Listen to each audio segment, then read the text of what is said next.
حمزہ ناصر official Islamic channel کو like subscribe کریں۔ جلیل القدر ہستی ہیں جنہیں حضور علیہ السلام نے اللہ سے مانگ کے لیا۔ سارے صحابی رسول کریم صلی اللہ علیہ وآلہ وسلم کے مرید ہیں، لیکن جناب عمر میرے حضور کی مراد ہیں۔ 39 لوگ جب اسلام لا چکے، 39ویں شخص حضرت امیر حمزہ رضی اللہ تعالی عنہ تھے، اور ان کا ایمان لانا مسلمانوں کے لیے بہت بڑی ڈھارس اور بہت بڑے حوصلے کا سبب و ذریعہ بنا۔ تو میرے حضور نے ہاتھ اٹھا لیے، کہا اے اللہ، ایک شیر دیا ہے امیر حمزہ، ایک شیر اور عطا کر دے، اب تیری مرضی، عمر بن خطاب دے دے یا عمر بن حشام دے دے۔ حضور دعائیں مانگ رہے ہیں، اور یہ ہاتھ میں تلوار لیے غیظ و غضب سے بھرے ہوئے گھر سے نکلتے ہیں کہ بانی اسلام کا چراغ ہی بجھا دینا ہے۔ راستے میں ایک صاحب ملے اور کہا کہ عمر، تیور کوئی اچھے نہیں لگتے، خیر تو ہے، کدھر جا رہے ہو؟ کہا چراغ اسلام بجھانے جا رہا ہوں، یہ روز کا مسئلہ ختم ہونے لگا ہے میرے ہاتھوں۔ مسکرا کے بولے گھر کی خبر تو لو۔ کہا میرے گھر کو کیا ہوا؟ کہا تمہاری بہن فاطمہ بھی نوکر بن گئی ہے رسول اللہ صلی اللہ علیہ وسلم۔ غصے سے بھرے ہوئے اپنی بہن کے گھر کا رخ کرتے ہیں، اندر سے قرآن پڑھنے کی آواز آ رہی، غصہ اور بڑھ جاتا ہے، دروازے کو زور زور سے کھٹکھٹاتے ہیں۔ اہل خانہ سمجھ گئے ماجرا کیا ہے، گرجدار آواز ہے جناب عمر کی، دروازہ کھولو۔ جلدی سے معلم کو چھپا دیا اور بہن آگے بڑھ کے دروازہ کھولا۔ کہا تم سابی ہو گئے ہو، دین چھوڑ دیا تم نے، بتوں کی وفا ترک کر دی اور بے تحاشا مارنا شروع کیا۔ بہن کا سر پھٹ جاتا ہے، خون بہنے لگتا ہے، اور یہ مارتے چلے جاتے ہیں۔ فاطمہ بنت خطاب بولی عمر، تم خطاب کے بیٹے ہو، سنو میں بھی خطاب کی بیٹی ہوں، جو ظلم جو جبر کرنا ہے کرو، میں محمد عربی کا دامن نہیں چھوڑوں گی۔ سوچنے پہ مجبور ہو جاتے ہیں وہ کون سی طاقت ہے جس نے بجلیاں بھر دی اس کے اندر۔ کہا جو تم پڑھ رہے تھے مجھے بھی سنا سکتے ہو؟ کہا تمہیں غسل کرنا ہوگا۔ عمر اپنے بدن کو دھو رہے ہیں، میرا رب دل دھو رہا ہے۔ اتنے میں معلم بھی قرآن لے کر آ جاتے ہیں اور قرآن کی تلاوت ہونے لگتی ہے۔ طٰہٰ ما انزلنا علیک القرآن لتشقیٰ، یہ 14ویں رات کے محبوب چاند، ہم نے قرآن اس لیے نازل تو نہیں کیا تھا کہ تم مشقت میں پڑ جاؤ۔ بے تاب ہو گئے، کہا عمر کی عمر برباد ہو گئی، مجھے لے چلو حضور کی چوکھٹ پہ۔ تلوار حمائل کی ہے، بہنوئی ساتھ ہیں، اور حضور کی بارگاہ میں حاضر ہو رہے۔ دروازے کے سوراخوں سے دیکھا تو صحابہ تشویش کا اظہار کرنے لگے کہ عمر آ رہا ہے، تلوار حمائل کی ہے، ارادے اچھے نہیں لگتے۔ جناب امیر حمزہ نے کہا دروازہ کھول دو، اچھی نیت سے آیا تو استقبال کریں گے، نیت اچھی نہیں ہے تو اس کی تلوار سے اس کی گردن کاٹ دیں گے۔ حضور کے سامنے جا کے بیٹھ گئے، گلے میں کپڑا ڈالا تو حضور نے پکڑ کے کہا عمر، ابھی وقت نہیں آیا کہ تم اسلام لے آؤ؟ یہی وقت تھا عمر کے اسلام لانے کا۔ لبوں پہ کلمہ جاری ہو گیا،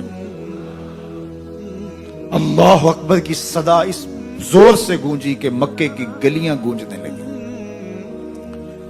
اسلام لانے کے بعد حضور سے پوچھتے ہیں حضور کیا ہم حق پر نہیں ہیں؟ فرمایا ہم حق پر ہیں۔ اللہ کا دین سچا نہیں ہے؟ کہا اللہ کا دین سچا ہے۔ آپ اللہ کے سچے نبی نہیں ہیں؟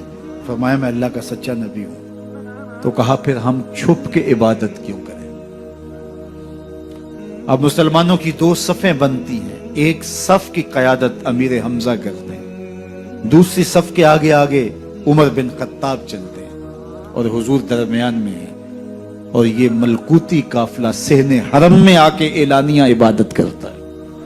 حضرت عبداللہ ابن مسعود رضی اللہ تعالیٰ عنہ فرماتے ہیں عمر کا اسلام لانا اسلام کے لیے عزت کا سبب بنا، اسلام کے وقار کی علامت بن گیا۔ ایک ایک کے دروازے پہ جا کے دروازہ کھٹکھٹا کے کہتے ہیں، وہ تو اور خبر سننے کے لیے بے چین تھے کہ یہ بانی اسلام کی زندگی کا چراغ بجھانے گیا تھا، کوئی خبر لایا ہوگا۔ وہ کہتے ہیں آؤ عمر کدھر آئے ہو؟ کہا تمہیں بتانے آیا ہوں، کمزوروں سے پنجہ آزمائی کرتے رہے ہو، آؤ میرے سے بات کرو، میں محمد عربی کا نوکر بن گیا ہوں۔ اللہ اکبر۔ میرے حضور نے فرمایا جب اچھے لوگوں کا ذکر کرو تو میرے عمر کا ذکر بھی کیا کرو۔ میرے عمر کی زبان پر حق بولتا ہے، سچ بولتا ہے۔ ان الشیطان یفر من ظل عمر، عمر کے سائے کو دیکھ کے شیطان بھاگتا ہے۔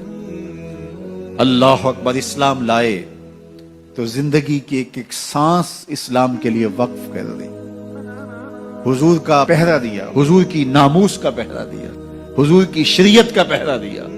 اسلامی فتوحات پھیلی تو پھیلتی ہی چلی گئیں، کبھی مصر فتح ہو رہا ہے، کبھی ایران فتح ہو رہا ہے، آرمینیا تک مسلمانوں کی افواج پہنچتی ہیں۔ 22 لاکھ مربع میل پر حضرت عمر رضی اللہ تعالیٰ عنہ کی سلطنت پھیل جاتی ہے۔ عدل و انصاف کا دورہ ہوتا ہے۔ زمانے نے دیکھا کہ غیر مسلم بھی عدالت میں کھڑا ہے تو اسے خوف نہیں ہوتا تھا کہ میرے سے ناانصافی ہوگی، اس لیے کہ حکومت عمر کی چل رہی ہے۔ وہ بھی مطمئن ہوتا تھا کہ میرے ساتھ انصاف ہوگا۔ عبداللہ بن عمر اور عبید اللہ بن عمر بصرہ سے گزر رہے تھے ایک جنگ سے واپسی پر، تو حاکم بصرہ نے آپ کو کچھ پیسے دیے کہ یہ مال غنیمت میں جا کے جمع کروا دینا، اور پھر خود ہی مشورہ دیا کہ عراق کے اندر فلاں فلاں چیز بہت سستی مل جاتی ہے اور حجاز میں ان چیزوں کی قیمت زیادہ ہے، تو اگر آپ ایسا کر لیں کہ یہ ان پیسوں سے خرید لیں اور جا کے مدینہ المنورہ میں فروخت کر دیں تو جو زائد پیسے آپ کمائیں گے وہ آپ کے ہوئے، اور یہی اشرفیاں جو میں نے دی ہیں آپ کو، اتنی اشرفیاں بیت المال میں جمع کروا دینا۔ تم نے محنت کی ہوگی، تجارت کی ہوگی، تو جتنے بچیں گے وہ آپ کے ہوں گے۔ تو انہوں نے کہا بہت اچھا، وہاں سے مال خرید لیا، مدینہ المنورہ میں آ کے بیچ دیا۔ جتنی اشرفیاں انہوں نے وہاں سے دی تھی بیت المال کے لیے، اتنی بیت المال میں جمع کروا دی۔ حضرت عمر رضی اللہ تعالیٰ عنہ کو پتہ چلا، بیٹوں کو بلایا، کہا کہ سنا ہے تم نے کوئی کمائی کی ہے؟ کہا جی ہم نے تو تجارت کی اور جو مال لیا تھا اتنا مال بیت المال میں جمع کروایا ہے۔ کہا تم بیت المال کے پیسوں پر کمائی کی ہے، وہ پیسے بھی تمہیں بیت المال میں جمع کروانے پڑیں گے۔ یہ عمر ہیں رضی اللہ تعالیٰ عنہ۔ رومی شہنشاہ کی بیوی سلام بھیجتی ہے حضرت عمر رضی اللہ تعالیٰ عنہ کی اہلیہ کو، تو وہ 1 دینار ادھار لے کر کے اس کا عطر خریدتی ہیں اور شیشیوں میں ڈال کر کے ان کو بھیجتی ہیں کہ چلو ایک رواداری کا اچھا ثبوت فراہم کیا جائے۔ تو وہ واپسی پر انہی شیشیوں کے اندر قیمتی موتی بھر کے بیچتی ہیں، جواہرات بھر کے بیچتی ہیں۔ حضرت عمر رضی اللہ تعالیٰ عنہ فرماتے ہیں لاؤ یہ سارے جواہرات، سب کو فروخت کرتے ہیں، 1 دینار اس کو دیتے ہیں، باقی بیت المال میں جمع کر دیتے ہیں۔ تو جب اپنی زندگی اتنی محتاط ہوگی، اتنی خوبصورت ہوگی، تو پھر کس طرح کوئی گورنر زیادتی کر سکتا ہے؟ تو حضرت سیدنا عمر رضی اللہ تعالیٰ عنہ نے اپنا طرز زندگی اور انداز معاشرت اتنا سادہ اور اتنا خوبصورت رکھا کہ اس کے مطابق تمام گورنروں کو ڈھالنے کی تلقین کی۔ آپ جب بھی کسی شخص کو بطور گورنر اس کا تعین کرتے تو اس کو یہ نصیحتیں کرتے، ایک ترکی گھوڑے پہ سوار نہیں ہوں گے، باریک کپڑا نہیں پہنیں گے، اور انچھنے آٹے کی روٹی کھائیں گے، مکان کا دروازہ نہیں لگائیں گے، کوئی حاجب نہیں رکھیں گے، چوکیدار نہیں رکھیں گے، بواب نہیں رکھیں گے، جو تمہارے تک پہنچنا چاہے ڈائریکٹ پہنچ جائے۔ اللہ اکبر۔ اور پھر جب کسی کو متعین کیا جاتا اس کی جائیدادیں لکھ لی جاتی کہ اس کے پاس کتنی جائیداد ہے، وہ حساب اپنے پاس رکھتے، اور جب وہ معزول ہوتا یا اس کا وقت ختم ہوتا تو آپ دیکھتے کہ اب اس کے پاس جائیداد کتنی ہے۔ اگر وہ جو پہلے آپ نے اپنے پاس ریکارڈ رکھا ہوتا اس سے جائیداد اس کی زیادہ ہوتی تو حضرت عمر بقیہ جائیداد بیت المال میں جمع کرتے. اللہ اکبر. اور یہ کیسے تھا؟ گورنر بول نہیں سکتا تھا، اس لیے کہ حضرت عمر کی اپنی بود و باش بھی اسی طرح کی تھی، اپنا طرز زندگی بھی اسی طرح کا تھا. مال غنیمت میں بہت ساری چادریں آتی ہیں جو سب کو تقسیم کر دی جاتی ہیں. خطبہ جمعہ دینے کے لیے آئے تو ایک شخص کھڑا ہو گیا. عمر خطبہ بعد میں سنیں گے، پہلے یہ بتائیں کہ یہ جو تم نے قمیض پہنی ہے یہ کہاں سے آئی؟ مال غنیمت کے اندر جو چادریں آئی ہیں سب کے حصے میں ایک ایک چادر آئی. آپ داراز قد ہیں، ایک چادر سے قمیض نہیں سل سکتی، تو آپ کی قمیض کہاں سے آئی؟ پہلے اس سوال کا جواب دے دیجئے، پھر خطبہ سنیں گے. اللہ اکبر. آپ کے بیٹے کھڑے ہوتے ہیں. کہا ایک چادر سے میرے باپ کی قمیض نہیں بنتی تھی، میں نے اپنے حصے کی چادر بھی اپنے باپ کو پیش کی ہے. اس نے کہا اب سناؤ، اور ہم سنتے ہیں. یہ ہے حضرت عمر رضی اللہ تعالیٰ عنہ کی اپنی ذاتی زندگی. ایاز بن غنم کے بارے میں یہ پتا چلتا ہے کہ وہ موٹے کپڑے نہیں باریک کپڑے پہنتا ہے. اس نے گھر کے دروازے پر بواب بھی رکھا ہوا ہے، چوکیدار بھی رکھا ہوا ہے. تو حضرت عمر رضی اللہ تعالیٰ عنہ محمد بن مسلمہ کو بھیجتے ہیں. محمد بن مسلمہ جاتے ہیں اور جا کے تحقیق کرتے ہیں تو ایسا ہی پاتے ہیں، تو ان کو وہیں گرفتار کر کے لے آتے ہیں اور حضرت عمر کے دربار میں پیش کیا جاتا ہے. چھڑی اس کے ہاتھ میں دے کر فرماتے ہیں جاؤ تم بکریاں چرایا کرو، تم گورنری کے لائق نہیں ہو.